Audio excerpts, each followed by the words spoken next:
A cold wind slices through the forest, carrying the scent of damp earth, wood smoke, and something else. Something metallic and wrong. The only sounds are the frantic pounding of a heart and the ragged gasp of air into burning lungs. This is the story of a man who fell through time, a scientist who traded a world of sterile labs and quantum calculations for one of mud, blood, and gods. He was looking for answers about the nature of reality, but what he found was a choice. A choice that would echo across 800 years, with the fate of two worlds resting on his shoulders. He thought he was the first. He was wrong. And his one decision would either heal a wound in time, or tear it open forever. The first thing he felt was the cold. Not the sterile chill of a climate-controlled lab, but a deep, biting cold that soaked right through his clothes and settled in his bones. Dr. Aris Thorne opened his eyes. The world swam into focus, a nauseating blur of green and brown. Towering, unfamiliar trees formed a dense canopy overhead, their leaves a shade of emerald he'd only ever seen in simulations. He was lying on a bed of damp moss and decaying leaves, the sharp raw smell of pine overwhelming his senses. He tried to sit up, a groan escaping his lips as a wave of dizziness washed over him. His head throbbed with a dull, persistent ache. He looked down at himself. His pristine white lab coat, the one he put on just this morning, or was it yesterday, was ripped to shreds and stained with mud and something dark that looked disturbingly like dried blood. His hands were raw, his fingernails caked with dirt. A shiver, and not just from the cold, ran down his spine. This was wrong, all of it. Panic, cold and sharp, began to chip away at the edges of his scientific reason. He pushed himself to his feet, his legs shaky. "Hello?" He called out, his voice a hoarse crack. The forest just answered with silence, broken only by the rustle of leaves in the wind. He stumbled forward, pushing through thick underbrush as his mind raced. Where was he? The temporal displacement chamber, the alarms, the surge of blinding white light. He remembered the feeling of being pulled apart, atom by atom, and then this primal, untamed wilderness.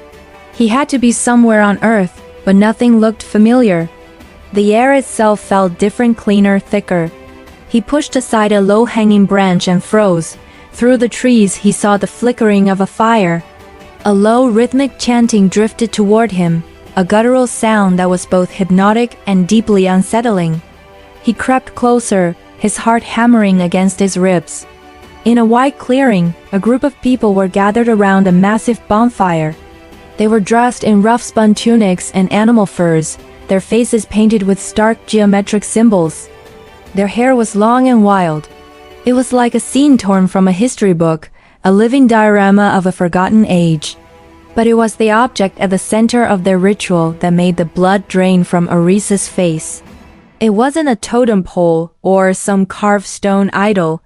It was a machine, or what was left of one. A cylinder of polished silvery metal, 3 feet high, half buried in the earth. It pulsed with a faint, sickly purple light, energy bleeding from cracks in its casing. Woven around it were vines and animal bones, with offerings left at its base. These people, these pagans, were worshipping it. Aris felt a wave of vertigo so intense he had to grab a tree for support. He knew that device. He'd helped design it.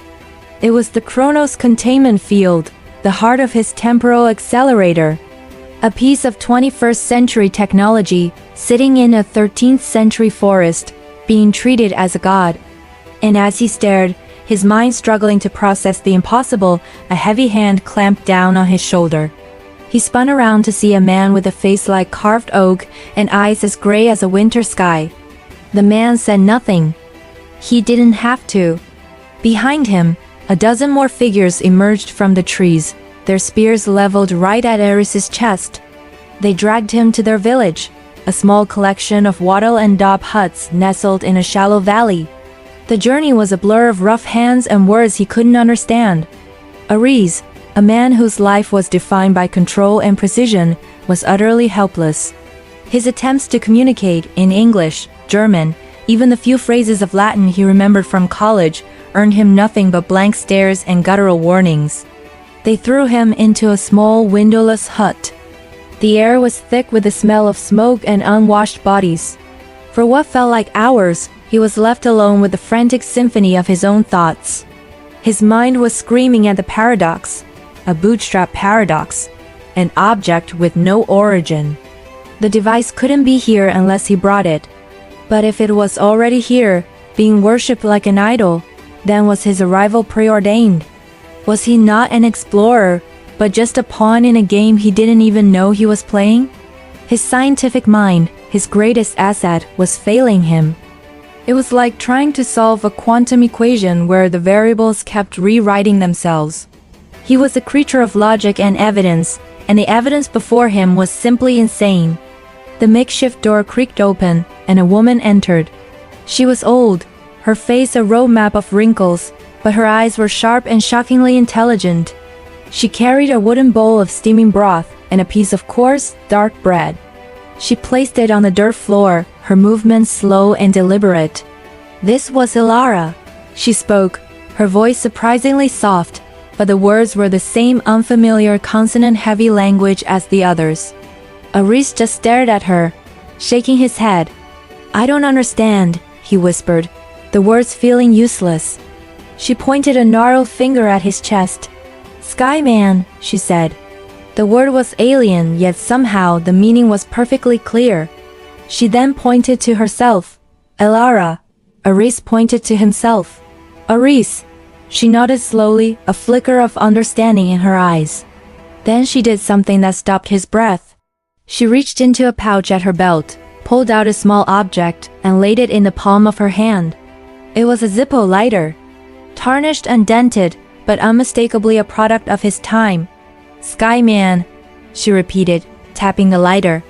She looked at him, a question in her ancient eyes. Aris's mind reeled. He wasn't the first.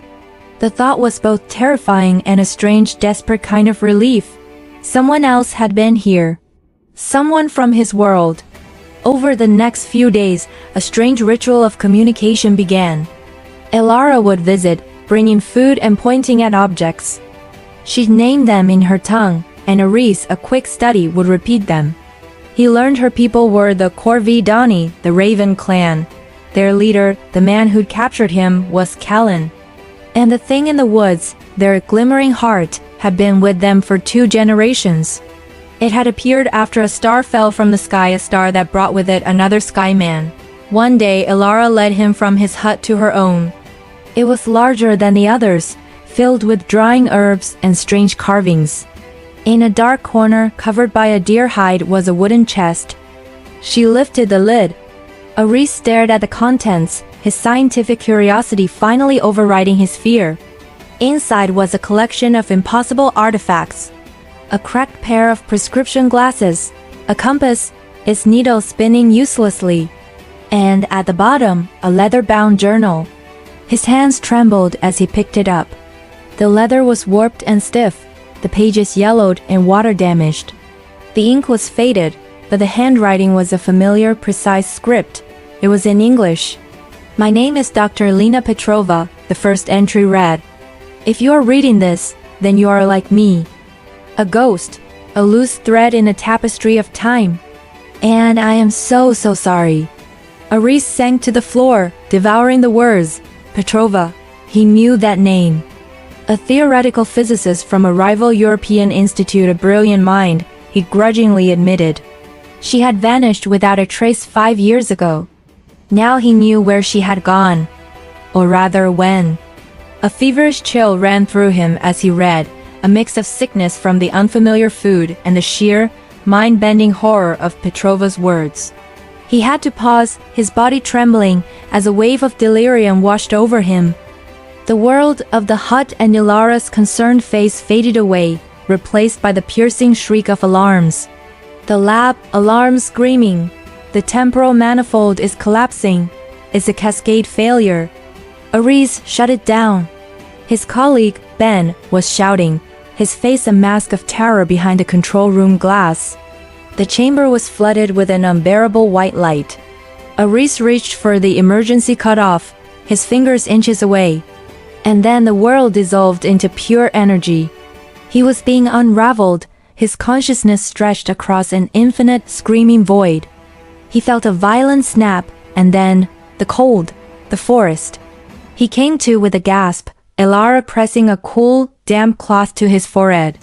The flashback, the memory of what threw him here left him shaking. He wasn't sick, not in the usual sense. He was suffering from temporal displacement sickness. His body was here, but his very atoms still vibrated with the memory of the 21st century. He forced himself to focus on the journal. Petrova's story was a mirror of his own. A miscalculation, a power surge, a one-way trip to the year 1236. She too had been found by the Corvidani. She too had tried to make sense of the impossible. But her journal quickly turned from a record of survival to a logbook of terror. "The device is not inert," she wrote, her handwriting growing frantic. "I thought it was a dead piece of metal, but it's not. It's leaking. A slow, steady bleed of temporal radiation. It's poisoning this timeline. The crops near the clearing are failing. The animals are born with strange defects. The people, they're getting sick." A cold dread crept up Aris's spine. The glimmering heart wasn't a benign god. It was a cancer. But that's not the worst of it. The next entry read, "The radiation is creating a resonance, a feedback loop across the centuries. It's linking this time to our own. I've seen it in my fevers, in my dreams. A blight in this century creates an echo of a blight in the 21st. The famines here, they correlate with resource scarcities and ecological collapses in my time. It's a closed time loop. What happens here doesn't just stay here. It ripples forward, amplifying with each cycle.